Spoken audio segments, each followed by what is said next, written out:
Andrew Freeman is Managing Director for Ngahere Agriculture, a newly formed commercial farming venture on what was a traditional family farm. They run a split business, evenly divided between ewe breeding, lamb finishing and finishing cattle. The key focus of the project we went to look at is trying to harness the genetic potential of their triplet producer ewes and those on other farms as well. It's all about scale and repeatability, this project. At 20 lambs a day, which is where we're tracking this year, the cost is about $14 per lamb. The margin per lamb through the system of actual per transfer is about $60 per lamb, and that comes down as the cost drops.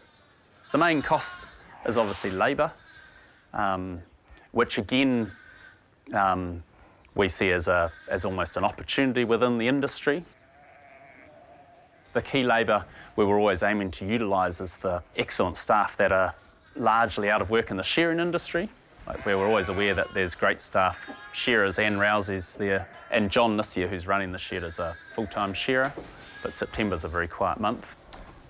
Really, it's all about small and containment and contact, so even though this is a huge shed, it's probably twice the size than you'd need for this type of a scale. We're running about 300 through the shed this year. It's probably a sort of a shed that could do 500 or 600 pretty comfortably. The key other lessons we've learned in trying to run this type of system, it needs to be thought through all the way from start to finish. Like it's not enough to run a transfer system or a mother-in-on system and not have a feed set up of where they're going to go next. The whole thing needs to run like clockwork. In the first year we tried it, we almost got caught out by our own sort of sudden success about halfway through when it started to work, and I had never really thought through of what would happen if it really started to succeed, and suddenly batches of 20 lambs were leaving the shed every day, and they pushed out and out and out, and I didn't really have the feed organised to get past about 100 sheep, even though we'd kind of hoped we might.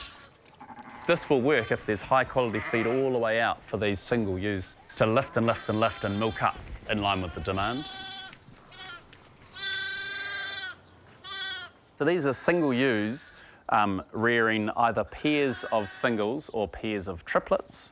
So it's the basic idea is that the single ewes on farm are the answer to the triplet problem for us. We see that they're only rearing one lamb, the triplets got 3, so we're trying to change 1 plus 3 into 2 plus 2. We had a lot of challenges initially with how to create these new bonds. We wanted really strong, repeatable bonds that would hold all the way out into the paddock and still be there, you know, a week's time, a month's time.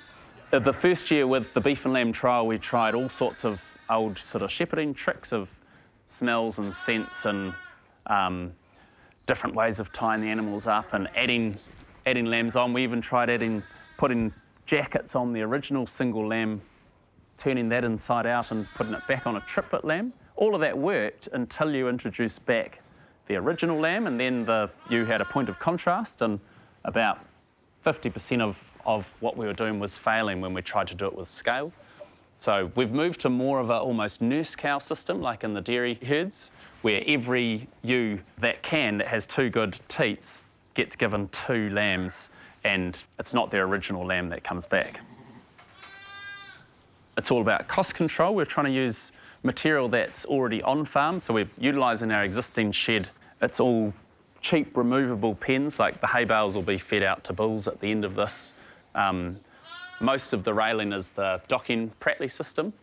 We toyed around a lot in the first year with how to tie the ewes up with different ropes, but we wanted something that would work no matter who was in the shed, and we figured that actually ram harnesses hold the answer there, because once you've worked out how to do them, it's the same every time, and they're also infinitely adjustable.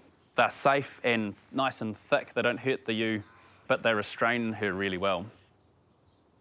She'll be in here just for one night in the pen. These girls have just come in this morning and had their lambs presented to them about 3 hours ago, and they'll be in tonight, and then tomorrow morning every set which has shown all the right sort of signs of a good bond gets moved on out into mixing pens, where they'll have access to lucerne hay, water, and there's also straw on the ground for them all to lie down and have a rest.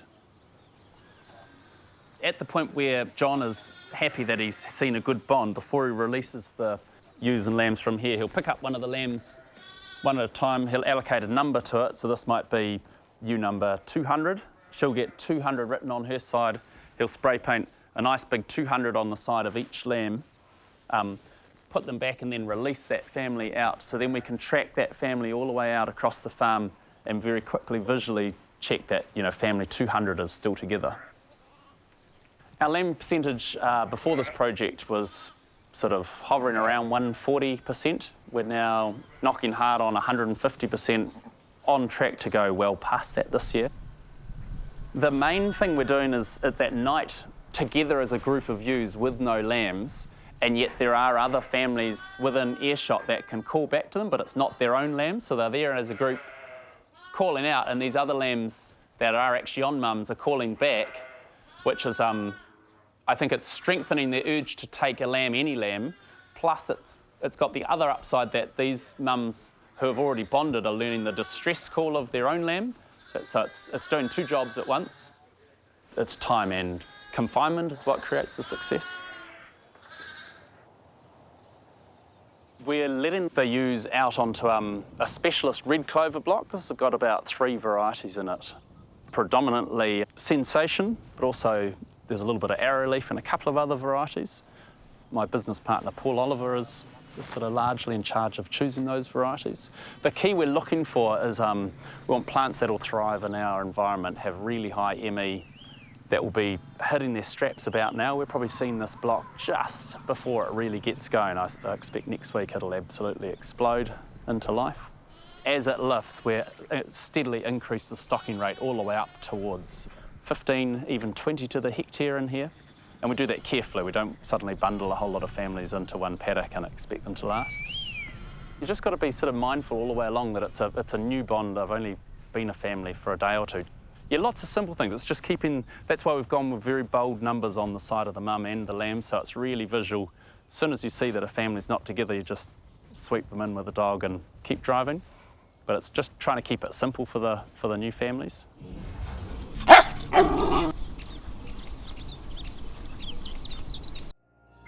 This program was made with funding from New Zealand On Air.